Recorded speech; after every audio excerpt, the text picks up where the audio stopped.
ओम शांति। 18/9/2020। बाबा कहते हैं, मीठे बच्चे, बाप की आस है। बच्चे पूरा पूरा नष्टो मोहा बने। जब पक्का वायदा करें, बाबा आप हमारे हम आपके, तब सच्ची प्रीत जुटे। प्रश्न है, रुद्र शिव बाबा द्वारा रचे हुए यज्ञ और मनुष्यों द्वारा रचे जा रहे यज्ञों में मुख्य अंतर क्या है? बाबा का उत्तर है, जो भी यज्ञ रचते उनमें जौ तिल आदि स्वाहा करते, वह मैटेरियल यज्ञ है। बाप ने जो यज्ञ रचा है वह अविनाशी ज्ञान यज्ञ है। इसमें सारी पुरानी दुनिया स्वाहा हो जाती है। वह यज्ञ थोड़े समय तक चलते हैं। यह यज्ञ जब तक विनाश ना हो तब तक चलता रहेगा। जब तुम बच्चे कर्मातीत अवस्था तक पहुँचेंगे तब यज्ञ की समाप्ति होगी। गीत है निर्बल से लड़ाई बलवान की। ओम शांति। अभी यह बच्चे जानते हैं कि इनको पाठशाला भी कहेंगे और ज्ञान भी कहेंगे। पाठशाला के हिसाब से एम ऑब्जेक्ट तो जरूर चाहिए। अभी यह यज्ञ का यज्ञ भी है और पाठशाला भी है। यह रुद्र यज्ञ ज्ञान यज्ञ है।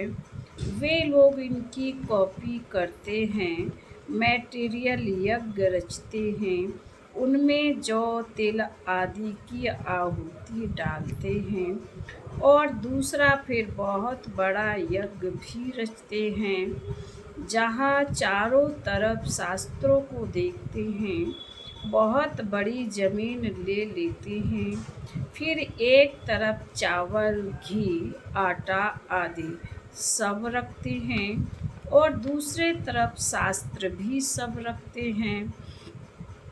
जो शास्त्र मांगो वह सुनाएंगे। फिर वहाँ यज्ञ में स्वाहा भी करते रहते हैं। बाप कहते हैं, यह रुद्र तो मेरा नाम है। कहते भी हैं रुद्र भगवान ने ज्ञान यज्ञ रचा था, इनका नाम पड़ गया रुद्र ज्ञान यज्ञ। जैसे नेहरू के बाद नाम रखते हैं नेहरू मार्ग, नेहरू पार्क आदि। अब रुद्र तो है भगवान शिव, उसने ही रुद्र ज्ञान यज्ञ रचा। इस यज्ञ में सारी पुरानी सृष्टि की आहुति पड़ती है। यह कोई की बुद्धि में थोड़े ही होगा। कितनी बड़ी सृष्टि है, कितना दूर दूर शहर है, सब इस अविनाशी ज्ञान यज्ञ में आहुति पड़ जाएंगे। पुरानी दुनिया का विनाश तो जरूर होना है, फिर नई दुनिया बनेगी। विनाश होने में नेचुरल कैलेमिटीज भी मदद करती है। तो यह है रुद्र राजस्व अश्वमेघ अविनाशी ज्ञान यज्ञ। अविनाशी माना जब तक विनाश हो तब तक चलता रहे। ऐसा यज्ञ किसका चलता नहीं है। बहुत में बहुत एक मास चलाएंगे। गीता भी एक मास सुनाते हैं। अब बाप समझाते हैं, मैंने यह ज्ञान यज्ञ रचा है। यह है राजस्व अश्वमेघ, यानी तुम्हारा जो रथ है उनको स्वाहा करना है, बलि चढ़ना है। उन्होंने नाम दूसरा रख दिया है। दक्ष प्रजापति का यज्ञ दिखाते हैं, उसमें घोड़े को जलाते हैं। बड़ी कहानी है। बाप समझाते हैं, यह है मेरा अविनाशी ज्ञान यज्ञ। अविनाशी द्वारा अविनाशी यज्ञ। ऐसे नहीं कि सदैव चलता रहेगा। जब सारी दुनिया के स्वाहा होने का समय आए तब यह यज्ञ चलना है, क्योंकि बाप है ज्ञान का सागर। भक्ति के तो ढेर शास्त्र हैं, ज्ञान का सागर बाप है तो जरूर उनके पास नया ज्ञान होगा। बाप अपना पूरा परिचय देते हैं और फिर सृष्टि चक्र कैसे फिरता है यह भी समझाते हैं, जिससे आत्मा त्रकालदर्शी बनती है। त्रकालदर्शी पने का ज्ञान और कोई दे ना सके। एक तो ज्ञान को धारण करना है, दूसरा तुम बच्चों को योग बल से विक्रमाजीत बनना है। जन्म जन्मांतर के पापों का बोझा जो सिर पर है वह जलने में टाइम लगता है। कितने वर्ष हुए हैं तो भी कर्मातीत नहीं हुए। कर्मातीत अवस्था जब आती है तब यज्ञ भी समाप्त होता है। यह बहुत बड़ा भारी यज्ञ है। आसार भी देखते हो, तैयारियां हो रही हैं। आगे चलकर तुम देखेंगे नेचुरल कैमलिटीज की भी तैयारी हो रही है। कभी जोर से फ्लड्स होंगे, कभी अर्थक्वेक, कभी फैमन अकाल होगा। तो लोग तो गफोड़े मारते हैं कि 4 वर्ष का प्लान बनाया है, फिर अनाज बहुत हो जाएगा। अरे खाने वाले मनुष्य भी तो बहुत जास्ती हैं। सिर्फ मनुष्य थोड़े ही, टिड्डियाँ मक्कड़ आदि भी तो खा जाते हैं। फ्लाइट्स आते हैं, बहुत नुकसान कर देते हैं। यह बेचारों को पता नहीं पड़ता। तुम जानते हो फैमन आदि पड़ना जरूर है। आसार दिखाई पड़ते हैं। थोड़ी लड़ाई लग जाए तो अनाज आना ही बंद हो जाए। आगे लड़ाई में कितने स्टीमर्स डूबते थे, एक दो का बहुत नुकसान किया था। बाप कहते हैं 5000 वर्ष पहले भी यह यज्ञ रचा था और तुम राजयोग सीखे थे।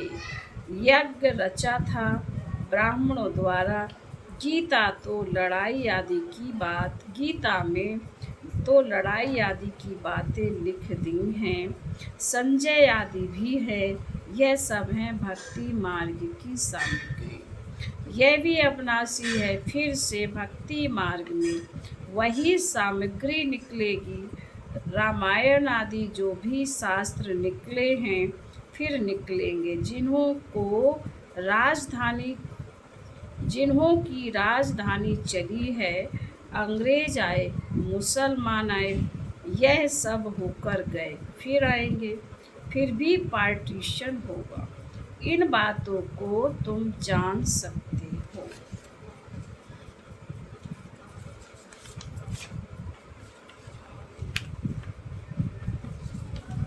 तुम्हारे में भी नंबरवार हैं। कोई तो कुछ भी नहीं जानते। तो बाप समझाते हैं कितने यज्ञ रचते हैं।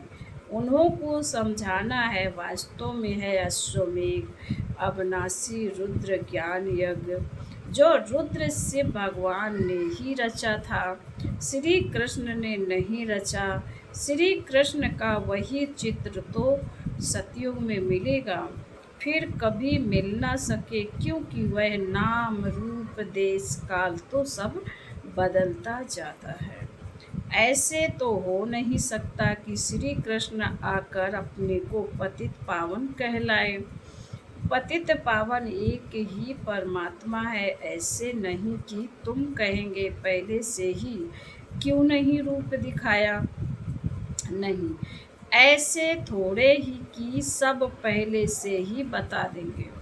तुम कहेंगे पहले से यह ज्ञान क्यों नहीं देते थे, एक ही रोज में क्यों नहीं ज्ञान देते। परंतु नहीं, यह तो ज्ञान सागर है, सो जरूर आहिस्ते आहिस्ते सुनाते रहेंगे। ऐसे थोड़े ही कि सब एक ही टाइम पढ़ लेंगे, नंबर वार पढ़ेंगे और पढ़ाई में टाइम लगता है। इसका नाम ही है अविनाशी रुद्र ज्ञानी। अब यह तो कहा भी लिखा हुआ नहीं है, शास्त्रों में निमित्त मात्र सिर्फ अक्षर है। भारत का प्राचीन सहज राजयोग। अच्छा, प्राचीन कब? शुरुआत में। तो जरूर अविनाशी, तो जरूर इस अविनाशी ज्ञान यज्ञ से ही स्वर्ग बनाया होगा। बाप कहते हैं मैं आता हूँ कल्प कल्प संगम युगे।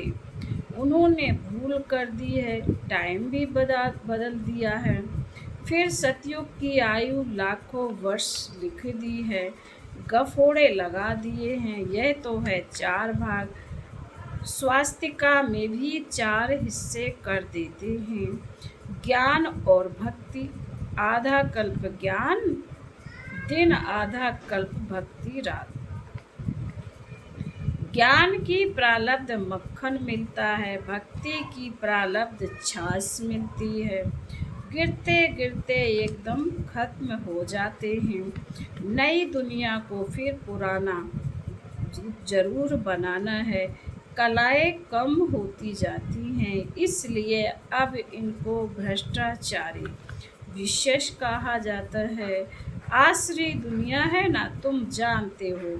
इन भक्ति आदि करने से कभी भगवान नहीं मिल सकता। भक्ति तो करते ही आए हैं, बंद होती नहीं। अगर भगवान मिल जाए तो भक्ति बंद हो जाए ना। आधा कल्प भक्ति को चलना है। यह सब बातें मनुष्यों को समझानी पड़ती हैं। दुनिया नई कैसे बनती है, इसका चित्रों से साक्षात्कार कराना है। पुरानी दुनिया खत्म हो फिर नई दुनिया होती है। आप एग्जीबिशन यानी प्रदर्शनी आदि की किसी बड़े से ओपिनियन करानी होती है, मदद तो लेनी पड़ती है ना। उनको फिर थैंक्स कर दी है, बधाई देने के लिए तार दी जाती है। कितने बड़े बड़े टाइटल अपने ऊपर रखवा दिए हैं। श्री श्री का टाइटल भी रख लिया है। श्री श्री बाप समझाते हैं श्रेष्ठाचारी दुनिया थी, अब भ्रष्टाचारी है। फिर बाप श्रेष्ठाचारी बनाने आए हैं। वह फिर पहले से ही अपने ऊपर श्री नाम रख देते हैं। वास्तव में श्री लक्ष्मी श्री नारायण सतयुग में ही कहा जाता है। राजाओं को श्री का टाइटल कभी नहीं देते थे, उनको फिर हिज हाईनेस कहते हैं। सबसे बड़े हिज होली नेस लक्ष्मी नारायण की राजाएं भी पूजा करते हैं, क्योंकि वह पवित्र हैं, खुद पतित है। पावन राजाओं को हिज होलीनेस कहा जाता है। अभी तो हिज हाईनेस के बदले बहुत टाइटल सबको दे देते हैं। श्री श्री कहते रहते हैं। अभी बेहद का बाप तुमको श्री बना रहे हैं। नई दुनिया कैसे स्थापन होती है, चित्रों पर भी समझा सकते। हम भ्रष्टाचारी से श्रेष्ठाचारी बनाने की सेवा करते हैं। आप ओपनिंग करो, उन्हें समझाना चाहिए कि सेकंड में जीवन मुक्ति गाया हुआ है ना। समझाने वाला बड़ा एक्टिव होना चाहिए, फुर्त होनी चाहिए। मिलिट्री वाले कितने टिप टॉप रहते हैं। तुम बच्चों का नाम कितना बड़ा है। शिव शक्ति सेना, यह ज्ञान मिलता ही है अबलाओं अहिल्याओं को। यहाँ की बातें ही वंडरफुल हैं। ऊंचते ऊंच भगवान को पढ़ाते देखो किन्हों को हैं। अहिल्याओं को, कुब्जाओं को। भगवान वाच उन्हों को राजयोग सिखलाता हूँ। ड्रामा में ऐसी नूंद है, परंतु अपने को सब पाप आत्माएं समझते थोड़े ही हैं। बाप कहते हैं यह अंतिम जन्म पवित्र बनेंगे तो 1 सेकंड में जीवन मुक्ति पा सकते हो। आते तो बहुत है, आश्चर्यवत सुनंती कथंती बाबा का बनंती, फिर गिरंती और भागंती हो जाती हैं। यह शुरू से लेकर होता रहता है। सुबह को कहेंगे हमको पक्का निश्चय है, शाम को कहेंगे मुझे संशय है, मैं जाता हूँ, मैं चल नहीं सकता, मंजिल ऊंची है, मैं छुट्टी लेता हूँ। ड्रामा की भाभी बाप को फारकती दे देती हैं। माया इतनी प्रबल है जो चलते चलते थप्पड़ लगा देती है। बच्चे कहते हैं बाबा माया को कहो थोड़ी नरम हो जाए। बाबा कहते मैं तो माया को कहता हूँ खूब गरम हो। बाबा कहते खबरदार रहना, ऐसे नहीं कि माया थप्पड़ मार दे और तुम फंस पड़ो। तुम मांगते ही हो। जनक मिसल ग्रस्त व्यवहार में रहते जीवन मुक्ति पाएं। बाप कहते एक जन्म पवित्र बनो तो तुम स्वर्ग के मालिक बन जाएंगे। मनुष्यों की जहर से विकारों से कितनी दिल है, चलते चलते गिर पड़ते हैं। हम शादी करना नहीं चाहते तो गवर्नमेंट कुछ नहीं कर सकती है। समझा सकते हैं कि हम पतित बने ही क्यों, जो पुजारी बन सबके आगे सिर झुकाना पड़े। मैं कुमारी हूँ तो सब मेरे आगे सिर झुकाते हैं, तो हम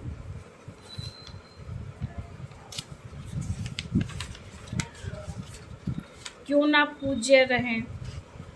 बेहद का बाप कहते हैं कि पवित्र पूज्य बनो।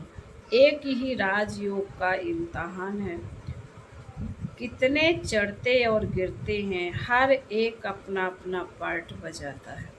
रिजल्ट भी वही रहेगी जो कल्प पहले हुई हो। यह ड्रामा है, हम एक्टर्स हैं। पूरा नष्टो मोहा बने तब बाप से पूरी प्रीत जुटे। बाबा बस हम तो आपको ही याद करेंगे, आपस आपसे वर्षा लेकर ही छोड़ेंगे। ऐसी प्रतिज्ञा करनी पड़े, तब ही स्त्री पुरुष दोनों पवित्र बन स्वर्ग धाम जा सकेंगे। दोनों ही ज्ञान चिता पर बैठ जाएंगे। ऐसे बहुत जोड़े बनेंगे, फिर जल्दी जल्दी झाड़ बढ़ना शुरू हो जाएगा। फिर बाबा कहते अच्छा, मीठे मीठे सिकिल दे बच्चों प्रति माता पिता बाप दादा का याद प्यार और गुड मॉर्निंग। रूहानी बाप की रूहानी बच्चों को नमस्ते। हम रूहानी बच्चों की रूहानी माता पिता बाप दादा को याद प्यार, गुड मॉर्निंग और नमस्ते। धारणा के लिए मुख्य सार है। पहली पॉइंट में बाबा ने कहा इस अविनाशी ज्ञान यज्ञ में अपने इस रथ सहित सब कुछ स्वाहा करना है। सर्विस के लिए बहुत बहुत चुस्त और फुर्त बनना है। नंबर 2 दूसरी पॉइंट है, माया कितनी भी गर्म हो सावधान रहे, उसके थप्पड़ से स्वयं को बचाना, घबराना नहीं। वरदान दया भाव को धारण कर सर्व की समस्याओं को समाप्त करने वाले मास्टर दाता भव। स्पष्टीकरण है, जिन आत्माओं के भी संपर्क में आते हो, चाहे कोई कैसी भी संस्कार वाला हो, अपोजिशन करने वाला हो, स्वभाव के टक्कर खाने वाला हो, क्रोधी हो, कितना भी विरोधी हो, आपकी दया भावना उसके आगे जन्म जन्मों के कड़े हिसाब किताब को सेकंड में समाप्त कर दें। आप सर्व अपने अनादि आदि दातापन के संस्कारों को इमर्ज कर दया भाव को धारण कर लो तो ब्राह्मण परिवार की सर्व समस्याएं समाप्त हो जाएंगी। स्लोगन अपने रहीम दिल स्वरूप अपने रहीम दिल स्वरूप व दृष्टि से हर आत्मा को परिवर्तन करना ही पुण्य आत्मा बनना है। ओम शांति।